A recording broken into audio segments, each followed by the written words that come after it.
Tawagin niyo na lamang po ako sa pangalang Romina. Tubong Zamboanga del Sur. Taong 1991 nang magbuntis ako sa panganay kong anak. Bagong salta lamang ako sa baryo kung saan naninira ng mga magulang ng asawa kong si Elias. Pagdating namin sa baryo nila, nagpatayo ng simpleng bahay ang asawa ko. Malapit lamang sa bahay ng mga magulang niya. Mga 3 bahay lamang ang layo namin sa bahay ng mga magulang niya ng mga panahon na ito. Wala naman ako masasabi sa ugali ng mga binan ko, Sir Seth. Mabait ang mga ito. Maasikaso. Lalong-lalo ng binan kong babaeng, si Nanay Minyang. Isang beses nga kinausap at pinayuhan ako ni Nanay Minyang na ayon sa kanya, mag-iingat umano palagi dahil sa malapit lamang ang baryo na tinitira namin. Sa lugar kung saan may naninirahang magpamilyang bantog na aswang. Batid ko naman umano na mabango sa mga aswangang buntis at mga bagong salta. Kaya't huwag akong basta-bastang makikipag-usap. Lalo na sa mga taong hindi ko kilala o kahina-hinala ang mga kinikilos nun. Maging mapagmatsyag umano ako nang sa ganon ay hindi ako napapahamak. Hindi naman lingid sa akin ang tungkol sa mga aswang. Katunayan niya ay naniniwala ako sa mga ganitong klaseng nilalang dahil minsan na rin nakasagupang aking ama ng ganito. Para matahimik at mapalagay ang binan ko, sinabihan ko itong wag nang mag-alala pa na mag-iingat naman ako palagi. Tatandaan ko din ang lahat ng mga ipinapayo niya. Kahit na may kalapitan lamang ang bahay namin ay palagi akong dinadalaw ng binan ko. Dinadala niya ako ng kung ano-anong pagkain at kinakamusta ang kalagayan ko noon. Araw-araw kasing nasa trabaho ang asawa ko kung kaya't ako lamang ang mag-isa sa bahay. Minsan, hinahaya ako ni nanay na tumambay sa bahay nila para hindi ako maburyo. Pumupunta naman ako sa bahay ng mga binan ko. Ang kaso nga lang ay umuwi din ako kaagad. Inaantok lang ako at nakakaramdam ng pagkabagot. Mas gusto ko pang sa bahay na lamang ako dahil marami pa akong nagagawang trabaho kesa yung tumambay sa bahay ng mga binan ko noon. Isang beses, nadatnan ko sa labas ng bahay ang binan ko at kausap niya ang matandang kapitbahay namin si Manang Nilda. Napansin kong parang seryoso ang pinag-uusapan ng dalawat talagang nakabusangot pang pagmumukha ni Manang Nilda noon. Marahan akong lumabas ng bahay. Nilapitan sila. Tinanong ko sila kung bakit parang napakaseryoso naman yata ng pinag-uusapan nila noon. Nakisali na rin ako. Tinanong ko kung tungkol saan ito. Humarap sa akin ang binan ko at walang kagatol-gatol na sinabi niyang may inaswang umanong buntis kagabi. At ang masama pa, sa unahan lamang ng bahay namin nakatira yung buntis na yon. Tinanong ko si Nanay Minyang kung sinong buntis na kapitbahay ang tinutukoy niya. Ay nako, ano ka ba naman Romina? Abay sino pa nga ba ang buntis dito sa baryo natin maliban sa'yo? Kumunot ang noo ko at inisip kung sinong buntis bang pinag-uusapan nila. Dahil sa totoo lang, sa pagkakaalam ko ay 4 ang buntis sa baryo. Kabilang na ako doon. Wala naman akong alam na may buntis akong kalapit-bahay. Siya. Hindi yata kilala ni Romina ang buntis na pinag-uusapan natin, Minyang. Naikwento mo na ba sa kanya yung mag-asawang bagong salta? Tanong ni Manang Nilda sa binan ko. Napalatak naman ang binan ko. Nang makapag-isip-isip na ito ay nagwikang hindi nga pala umano kilala ang buntis na pinag-uusapan nila. Dahil bagong lipat lamang yon noong nakaraang araw at nakalimutan niya ring banggitin to sa akin. Sa pagpapatuloy nga ng kanilang usapan ay sinabi ni Manang Nilda na buti na lamang umano at mababaw lamang ang tulog ng lalaki. Kung kaya't kaagad na nagising ito nang makarinig ng sunod-sunod na kaluskusan sa bubungan ng bahay. Nang magising ng araw ang asawa ng buntis, nakita nito ang napakalaking pusang kulay itim sa taas ng bubungan. Nagpupumilit na yung makapasok sa loob ng kanilang kwarto. Kaya't ayon, nagmadali ng hinugot ng lalaki ang itak na nasa ilalim ng kanilang higaan. Dali-daling tinaga ang pusang konti na lang ay mapakakapasok na sa ginawang butas mula sa bubungan. Pero sa kasamaang palad, nakatakas ang pusang yon. Mabilis umanong tumalon nito papunta sa likuran ng bahay. Ang malala pa, ayon sa mag-asawa ay nakarinig daw sila ng huni ng wakwak sa gawi kung saan kumaripas ng takbo ang napakalaking pusang yon. Napahawak na lamang ako sa dibdib matapos marinig ang pinag-uusapan ng dalawang matanda. Hindi ko alam kung totoo ba talagang aswang ang nakita ng bagong lipat na mag-asawa o baka naman pusa lang talaga yon. Nakailang beses ko pang kinumbinse ang dalawang baka na alimpungatan ng yung asawang lalaki na inakalang aswang na ang nagpupumilit na makapasok nun, imbis na pusa na lang talaga. Sunod-sunod na umiling ang dalawang matanda at pinilit talaga nilang totoong aswang ang narinig ng asawa ni Buntis. Maging ang ilan din umano sa mga kapitbahay ay nagising din at narinig ang malakas na huni ng wakwak. Kaya't malabo pa sa baha ang sinasabi kong pusa lang. Kaya ikaw, iha, bago kayo matulog ng asawa mo, wag na wag mong kalimutang magbudbod ng asin sa mga gilid-gilid ng bahay mo. Pati na rin sa bintana, saka doon sa mga maliliit na butas. Maglagay ka rin ng asin para walang aswang ang makakalapit sa bahay ninyo mag-asawa.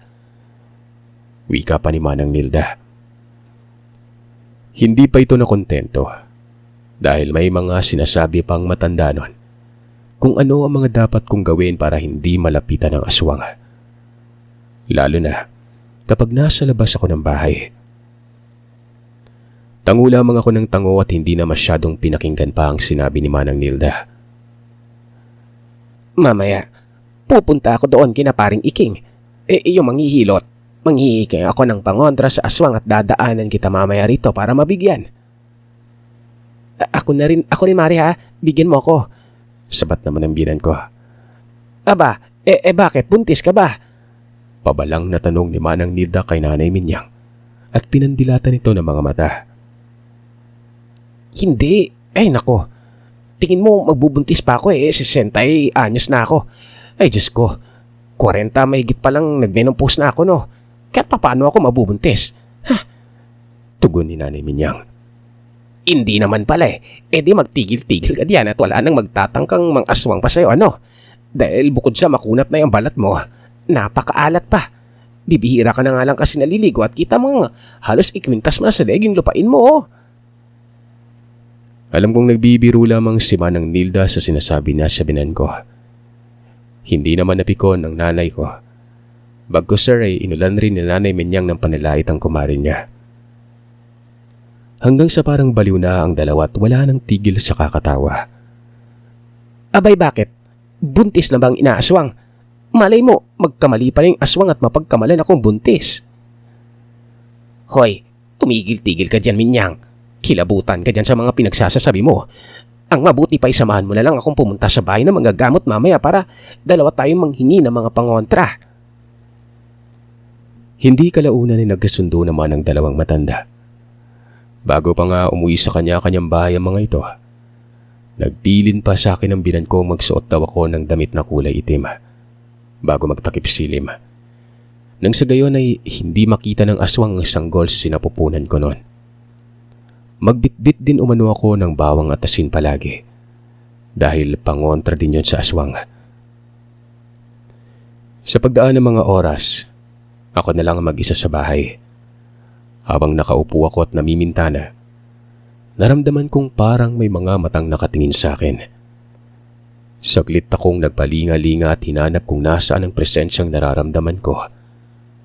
Nang sa hindi kalayuan, may nakita akong babae na sa palagay ko ay mga nasa edad 40 lang o higit pa ang nakatingin sa gawi ko noon at nakangiti. Nung una ay binaliwala ko lamang ang ginawang pagtitig sa akin ng babae. Kako, baka napadaan lamang ang babaeng ito at saglit na nagpahinga. Pero makaraan ng ilang minuto ay naroroon pa rin siya sa kinatatayuan niya at ganun pa rin. Nakangiti ito't nakatitig sa gawi ko. Alam niyo, kahit na nakangiti sa akin ang babae, medyo nakaramdam ako ng hindi maganda. Kasi hindi ko naman siya kilala eh. At mas lalong yun pa lamang ang unang pagkakataong makita ko siya. Kung kaya't bakit ganoon na lamang siya kung makatitig at makangiti sa akin. Sa isip-isip ko pa nga ng mga sandaling yun, hindi kaya may kailangan sa akin ito. Marahil nahihiya lamang itong lumapit. Kaya bakit hindi na lamang akong lumapit sa kanya para tanungin kung may kailangan ba? Dali-dali na akong tumayo at naglakad palabas ng bahay para lapitan ng Ale. Nang mga oras na yon, wala akong naisip na kahit na anong kababalagan o pag-aalala man lamang para sa sarili. Habang pinagmamasdan ko kasi ang babae, nahihinuwa kung mukha naman siyang mabait. Maamo ang mukha at wala namang kahina-hinala akong napapansin. Maliban lamang sa ginawa niyang pagtitig sa akin noon. Noong mga ilang hakbang na lamang ang layo ko sa Ale, mas ngumisi pa ito lalo at aaminin ko na sa pagkakataong yon, doon na ako nakaramdam ng kaba. Tuloy ay nag-aalangan ako kung itutuloy ko ba ang paglapit sa Ale o hindi noon.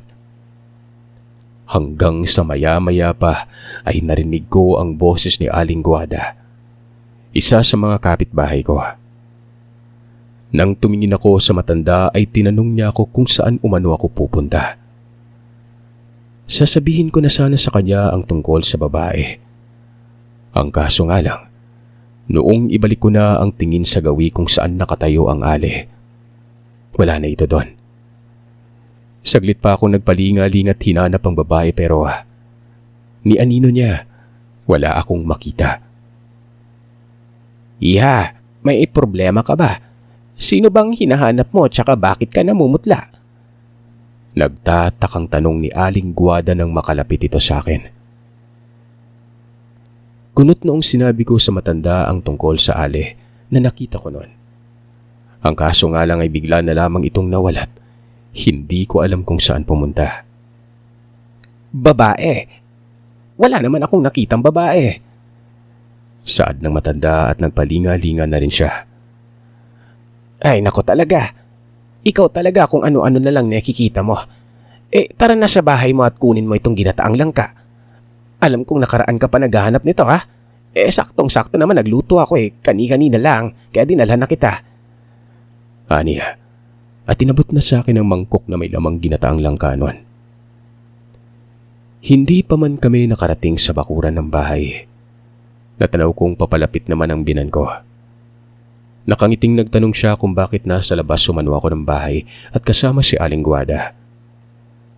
Si Aling Guada nang nagkwento sa binan ko tungkol sa babaeng nakita ko noon. Tinanong naman ako ni Nanay Menyang kung ano ang itsura ng babaeng nakita ko. Matapos kong ipaliwanag sa kanya, nagkatinginan silang dalawa ni Aling Guada.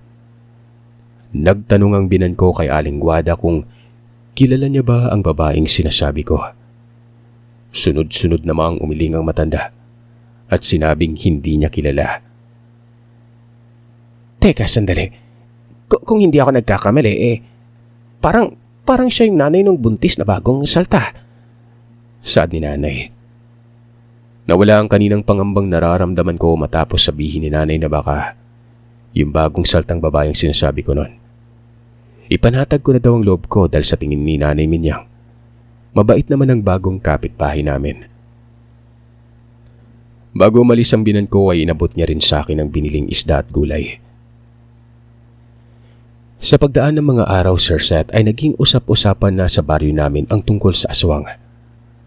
Halos araw-araw na lang ay naririnig kong pinag-uusapan ng mga matatanda ang tungkol dito at sa mga biktimang alagang hayop na mga kapitbahay namin. Ang pinaghihinalaan nila ay ang mag-anak na nasa karatig lugar. Siguradong sigurado daw silang isa sa mga yon ang nambibiktima.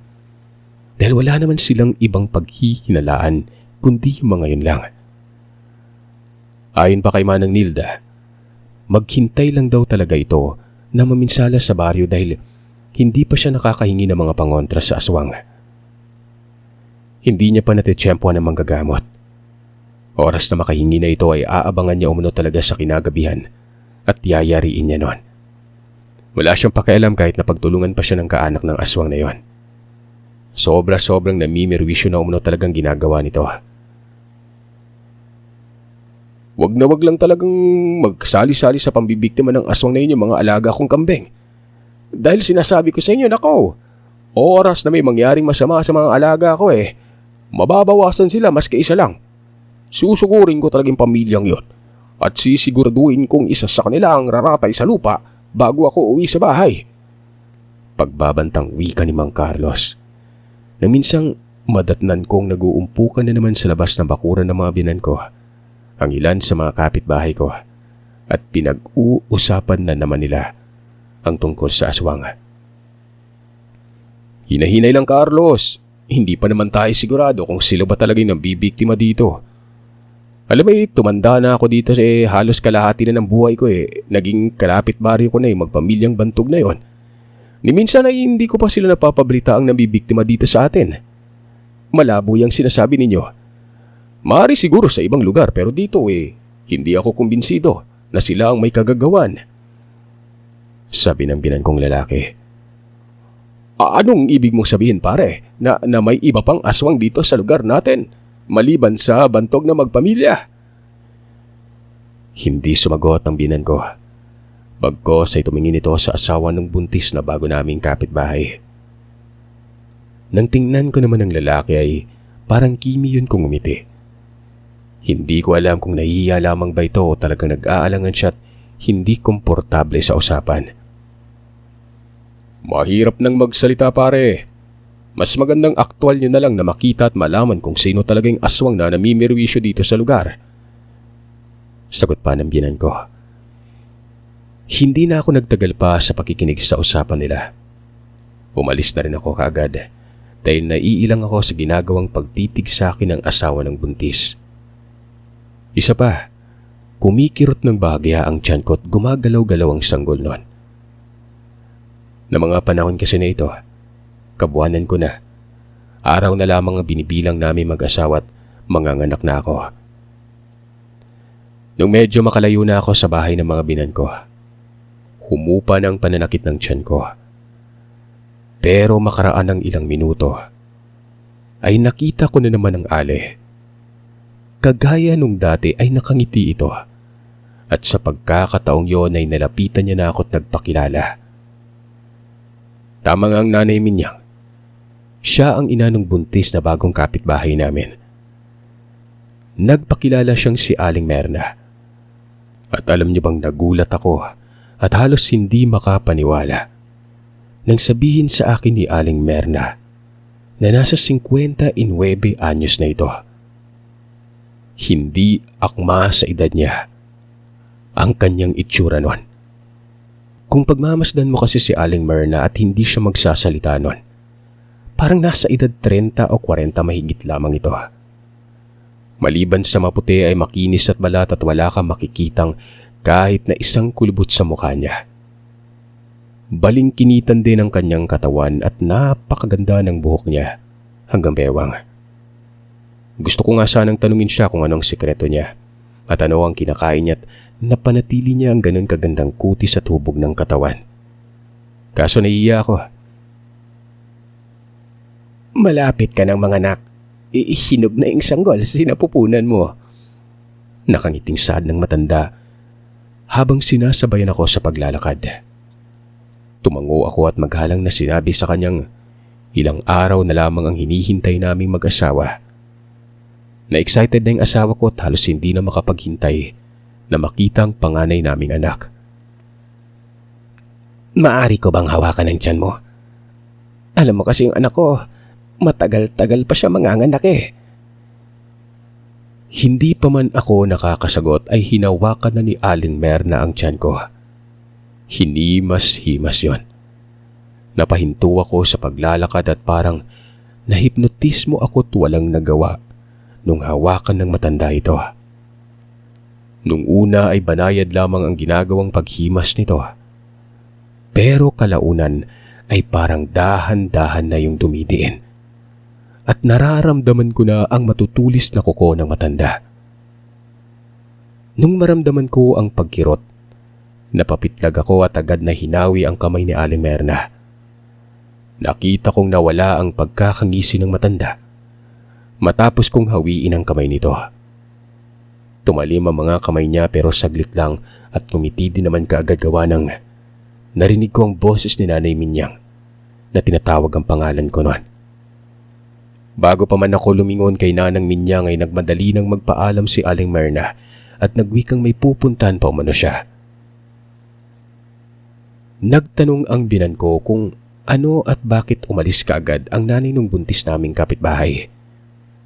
Sayang naman umano at hindi niya yon nakausap.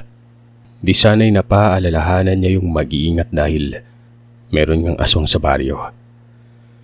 Sinabi kong may pupuntahan pang Ale, kaya't nagmamadali na itong umalis noon. Ito nga pala. Karneng baboy yan. Pinapabigay ng papa mo para may ulam kayo mamayang gabi't hindi ka na magluluto pa. Nagpasalamat naman ako at muli nang nagpaalam sa binan ko. Ihatid pa sana ako ni Nanay Manyang hanggang sa bahay pero tumanggi na ako at sinabing huwag niya na akong ihatid noon. Makaraan ng ilang minuto, nasa bahay na ako.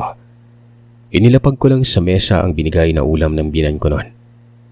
Mamaya ko na ito lulutuin para mainit-init pa pag-uwi ng asawa ko. Magpapahinga lamang ako saglit gawa nang nakaramdam ako ng paghahapo at bigla akong inantok sa hindi malamang dahilan. Saglit akong nagpahinga sa silid nun. Iidlip lang ako sandali dahil maya-maya lang ay darating na naman ang asawa ko. Pero paglipas ng ilang minuto, naalimpungatan ako sa kadahilan ng nakarinig ako ng malakas na kalabog. Sa bandang kusina nang gagaling yon. Maliban doon, may mga yapak din akong naririnig na palakad-lakad. Sa pag-aakalang ang asawa ko nang dumating at dumiretso sa may kusina, nagmadali na akong tumayo at lumabas na ng kwarto. Pero paglabas ko ng kwarto ay mabilis akong napatakip ng ilong nang makalanghap ako ng napakabahong amoy nun. Naitanong ko pa sa sarili kung anong amoy yung nalanghap ko. Bakit sobrang baho naman? Nagmadaling dumiretso na ako sa kusina para tingnan ang asawa ko at itanong na rin sa kanya kung ano ang napakabahong amoy. Pero gayon na lamang ang pagtataka ko gawa ng noong makapasok na ako sa kusina ay hindi ko makita ang mister ko. Walang katao-tao at ni anino nga ng asawa ko ay wala doon. Nakailang beses ko din siyang tinawag pero walang sumasagot. Nung una, nainis pa nga ako sa pag-aakalang binibiro lamang ako ni mister. O kaya naman ay tinatakot. Magdidilim na kasi pero hindi pa siya nagbukas ng ilaw noon. Pero noong mapagtanto kong wala talagang asawa ko, doon na ako nakaramdam ng takot. Naitanong ko na rin sa isipan kung kaninong yabag ng paa ang naririnig ko kanina bago ako lumabas ng kwarto. Saktong paglabas ko ng kusina ay siyang pagpasok naman ng asawa ko sa pintuan ng bahay at may bitbit itong supot. Tinanong ko ito kung kakarating lamang ba niya. Dahil kani-kanina nga lang ay may mga yabag na paa kong naririnig noon. Kakarating ko lang. Kita mo namang ang dami ko pang bitbit oh. Nakangiti niyang tugon. At itinaas pa yung plastic na may lamang mga dahon-dahon at iba pa. Kung ganun, kaninong yabag ng paa yung narinig ko kanina? Tanong ko. Hindi ko alam, baka naman guni-guni mo lang yung narinig mo, mahal. O kaya naman may nakapasok na pusa at nagaling sa pusang yun yung mga yabag na narinig mo. Alam mo, wag mo nang isipin pa yung mga ganyang bagay. Halika dito. Tulungan mo akong tingnan to mga binigay ni Manang Nilda. Saglit na nawala sa isipan ko ang tungkol sa mga yabag ng paa. Nawala na rin naman ang napakabahong amoy na nalanghap ko kanina. Kaya't hindi ko na yon pinagtuunan pa ng pansin. Elias, naniniwala ka ba sa aswang? Hindi. Simula pagkabata, hindi pa naman kasi ako nakakita eh. Sabihin na natin marami yung haka-haka usap-usapan dito. Pero wala naman eh. Dumating na lang ako sa edad na to nang hindi nakakakita. Oo, kahit nakasaksi man lang. Di ako naniniwala kahit yung mga nanay at tatay ko, paniwalang paniwala sila. Bakit mo natanong? Tiningnan ko si Elias sabay iling at sinabing naisip ko lang tungkol sa aswang. Hindi ko naman kasi pwedeng sabihin sa kanyang baka aswang nga ang narinig kong mga yabag kanina. Mamaya, pagtawanan niya pa ako. Muli ay nagsalita ang asawa ko at sinabing kaya niya lang naman tinanggap ang mga pangontrang binigay ng kapitbahay namin dahil sa mapilit ito at saka ayaw niya maging bastos doon sa matanda. Habang nag-ayos si Elias ng mga pangontra sa aswang at inilagay niya sa kabuuan ng bahay, nagluto na ako para makakain na kami. Matapos niyang asikasuhin ang paglalagay ng pangontra. Nung matapos niyang ilagay ang mga pangontra sa pintuan ng bahay, ay nalaglagay na rin ito ng langis na kumukulo kapag may aswang sa loob ng kwarto. Pagkatapos kong magluto ay kumain na kami para makapagpahinga ang asawa ko. Mga bandang 8:00 na yun ng gabi. Habang nagpapahinga kami ni Elias noon, nakarinig kami ng malakas na huni ng wakwak sa labas ng bahay. Sinundan pa ito ng malakas na paghagunoy ng hangin na para bang may bagyong paparating. Ano kaya yun? Anong huni yun? Bulalas na Elias at napabalikwas na bangon. Tiningnan ko si Elias na may kaba sa dibdib. Hindi ko alam kung anong gagawin ko. Kung babangon ba o mananatili lamang ako sa kinahihigaan. Sandali lang kukunin ko lang itak sa kusina. Dito ka lang sa loob ng kwarto at huwag kang lalabas. Bilin sa akin ng asawa ko. Paglabas ni Elias ng kwarto ay nahagip ng paningin ko ang langis na inilagay niya malapit sa pintuan ng silid namin. Kumukulo yun at para bang puputok na ang leeg dahil sa pagpupumilit umapaw ng langis. Parang ngayon pa ata pagpapatunay sa akin na totoo yung mga aswang sabi ng mister ko. Subukan lang talagang pumasok niyan dito sa loob ng bahay. Aba, tatagain ko yan. Hoy, kilala kita Kaya kung ako sa'yo, umuwi ka na sa inyo. Kung ayaw mong sugurin kita sa mismong pamamahay mo. Dinig kong sabi ni mister. At naririnig ko yung pinagtataga niyang dingding ng bahay. Ilang sandali pa ay nakarinig na ako ng mga yabag ng paa sa taas ng bubungan. Nung tingalain ko ito ay lumulundo ang bubungan namin. Nagmistula itong marka ng paa ng tao kung saan naroroon ang yabag. Mas lalo pa akong nakaramdam ng takot sa sarili. Sumasakit na rin ang tiyan at balakang ko kaya napahawak na ako noon. Noong talagang sumakit na ng todo ang tiyan ko, tumayo ako at kinuha ang langis.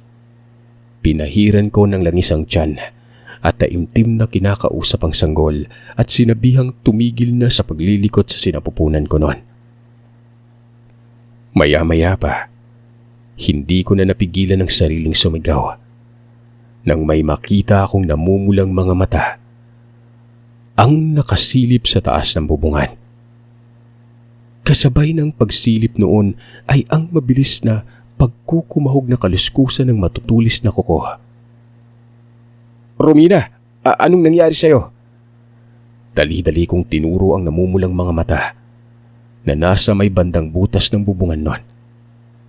Pero noong tingnan niyo ng asawa ko, wala na ito sa siwang. Pero agaran akong napaigik at napaaray nang muli ko na namang maramdaman ang pananakit ng tiyan ko noon. Masakit yung tiyan mo? Nakangwing tumango ako at sinabi sa kanyang sobra na parang manganganak yata ako nang wala sa oras noon. Sandali hihingi ako ng tulong. Nagmadali nang lumabas ng kwarto ang mister ko. Sumisigaw. Habang naglalakad ay nilalakasan niya ang ginagawa niyang pagsigaw noon. Nang sa ganoon ay marinig siya ng mga kalapit bahay namin. Patuloy pa rin ang paghunihang nilalang para yung paikot-ikot sa labas ng bahay.